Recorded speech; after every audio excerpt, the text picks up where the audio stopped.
7वीं सदी ईस्वी में दुनिया एक अजीम तब्दीली के दहाने पर खड़ी थी। एक शहर यरूशलेम जो सदियों से मज़ाहिब का मरकज़ रहा, तारीख़ के एक अहम मरहले से गुज़रने वाला था।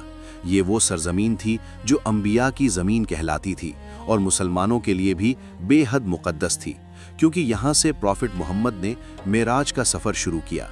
इस वक्त ये शहर बाइजेंटाइन एम्पायर के कब्ज़े में था, एक ताकतवर सल्तनत जिसकी हुकूमत तवील अरसे से कायम थी। लेकिन हालात बदल रहे थे, इस्लाम तेज़ी से फैल रहा था और मुसलमानों की क़यादत एक ऐसे हुक्मरान के हाथ में थी जो अपनी सादगी, इंसाफ और बहादुरी के लिए मशहूर थे, उमर इब्न अल-खत्ताब। 636 ईस्वी में बैटल ऑफ यारमूक में मुसलमानों की अजीम फतह ने यरूशलेम के दरवाजे खोल दिए।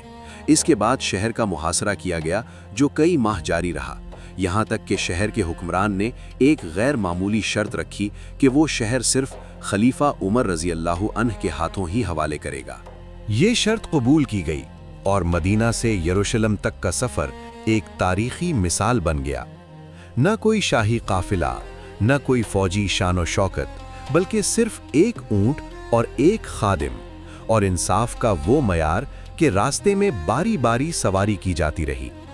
जब उमर इब्न अल-खत्ताब यरूशलेम पहुंचे तो उनकी सादगी देखकर सब हैरान रह गए। शहर के दरवाजे खोल दिए गए और बगैर किसी बड़ी जंग के यरूशलेम मुसलमानों के हवाले कर दिया गया। इसके बाद एक तारीखी मुआहिदा अहदे उमर किया गया, जिसमें ईसारियों को मुकम्मल मजहबी आज़ादी और उनके इबादत गाहों की हिफाजत की ज़मानत दी गई। यहाँ तक कि जब नमाज का वक्त आया तो उमर ने चर्च के अंदर नमाज पढ़ने से इनकार किया ताकि बाद में इसे मस्जिद में तब्दील न किया जाए। ये वाक़या सिर्फ एक फतह नहीं, बल्कि इंसाफ, बर्दाश्त और इंसानियत की एक अजीम मिसाल था।